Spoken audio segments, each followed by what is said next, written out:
ভবানীপুর বিধানসভার অন্তর্গত অরফানগঞ্জ পাইকারি বাজারে বৃহস্পতিবার গভীর রাতে ভয়াবহ অগ্নিকাণ্ডে পুড়ে ছাই হয়ে যায় বহু দোকান।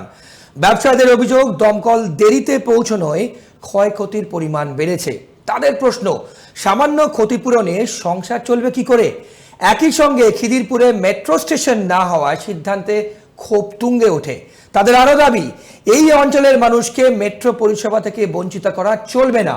এই দুটি দাবিতে শনিবার খিদিরপুর মোড়ে বিক্ষোভ দেখায় দক্ষিণ কলকাতা জেলা কংগ্রেস। ব্যবসায়ীদের ক্ষতিপূরণ ও মেট্রো স্টেশনের জন্য জায়গা বরাদ্দের দাবি কংগ্রেসের।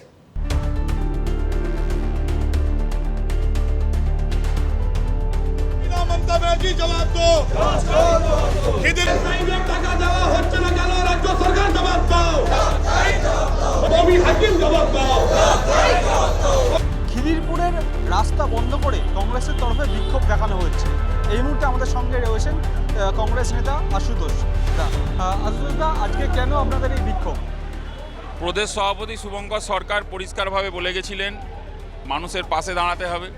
5 লক্ষ টাকা সরকারকে দিতে হয়, 50 পয়সাও দেয়নি। তৎসর নাটক চলছে। তাদের জীবন জীবিকা শেষ হয়ে গেল, 50,000 1 লাখ তো তারা তুলে দিয়ে দিতে পারে, অসুবিধে কী হয়েছে? এবং তাদের পাশে দাঁড়াক সরকার, রং বর্ণ সব ছেড়ে দাঁড়াক। খুব খারাপ অবস্থা, ভেতরে কি যাবেন আমাদের সাথে দেখতে পাবেন। তাই সঠিক পুনর্বাসন, তাদেরকে এখান থেকে চক্রান্ত করে সরানো যাবে না, খুব পরিষ্কার বলে দিলাম। ওই প্রমোটারি চক্কর করবে, হবে না। মেট্রো রেলটা তো করতেই হবে, মেট্রো রেল না করলে চরম আন্দোলন হবে। আপনারা দেখতে থাকুন শুধু। কংগ্রেস রাস্তায় থাকবে মানুষের পাশে, আর এরা চড়ে চড়ে মাসতো ভাই এসি ঘরে থাকবে। আজকে দক্ষিণ কলকাতা জেলা কংগ্রেসের পক্ষ থেকে খিদিরপুর মোড়ে আমাদের বিক্ষোভ আছে। আজকে বিক্ষোভের দুটো ইস্যু আছে। একমাত্র তো খিদিরপুরে অরফানগঞ্জ মার্কেট পুড়ে যাওয়াতে 1300 দোকানদার দোকান পুড়ে গেছে, 10,000 কর্মচারী কর্মহারা হয়ে গেছে। এখন মুখ্যমন্ত্রী বলেছে 1 লক্ষ টাকা ক্ষতিপূরণ দেবে। আমাদের সেখানে প্রদেশ কংগ্রেস সভাপতি শুভঙ্কর সরকার বলেছে 5 লক্ষ টাকা করে এককালীন ক্ষতিপূরণ দিতে হবে, এবং 10,000 যে কর্মচারী বেকার হয়ে গেল তাদেরকে মাসোহারা দিতে হবে। এটা একটা আমাদের দাবি।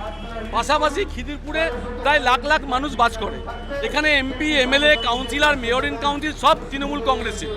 খিদিরপুরের মানুষকে মেট্রো পরিষেবা থেকে বঞ্চিত করার চেষ্টা করা হচ্ছে। জোকা থেকে ধর্মতলা পর্যন্ত যে মেট্রো যাবে, সেখানে খিদিরপুরে একটা মেট্রো স্টেশনের জন্য সংস্থান রেখেছিল মেট্রো কর্তৃপক্ষ। রাজ্য সরকার সেই জমি অধিগ্রহণ করে এখনো পর্যন্ত মেট্রো কর্তৃপক্ষকে হ্যান্ডওভার করেনি। শুনছি নাকি মমতা বন্দ্যোপাধ্যায় চিঠি দিয়েছে মেট্রো কর্তৃপক্ষকে যে খিদিরপুরের স্টেশনের জন্য আমরা কোনো জমি অধিগ্রহণ করে দেব না। সুতরাং খিদিরপুরের মানুষকে মেট্রো পরিষেবা থেকে বঞ্চিত করছে রাজ্যের তৃণমূল কংগ্রেসের সরকার, স্বয়ং মমতা বন্দ্যোপাধ্যায়। খিদিরপুর মার্কেটে কেন আগুন লাগলো, সেই ঘটনার তদন্ত রিপোর্ট কোথায়? তার পাশাপাশি দমকল এত কেন আসতে দেরি করলো? তার পাশাপাশি মুখ্যমন্ত্রী মমতা বন্দ্যোপাধ্যায় যে 1 লক্ষ টাকা ক্ষতিপূরণের ঘোষণা করেছেন, সেইটা 5 লক্ষ করার সেই ক্ষতিপূরণের টাকা 5 লক্ষ টাকা করার দাবি, এবং খিদিরপুর মার্কেটের খিদিরপুর অঞ্চলে যে মেট্রো স্টেশন হওয়ার কথা ছিল সেইখানে জটিলতা করছে রাজ্য সরকার। খিদিরপুরের জায়গা বা জমি দিচ্ছে না মেট্রো রেলকে রাজ্য সরকার। তারই প্রতিবাদে আজকে খিদিরপুর অঞ্চলে এবং খিদিরপুর চারমাথার মোড়ে কংগ্রেসের তরফে বিক্ষোভ দেখানো হয়। ক্যামেরায় দেবরাজ দত্তের সঙ্গে অভ্রদীপ দাসের report, tribe TV Bangla, Kolkata.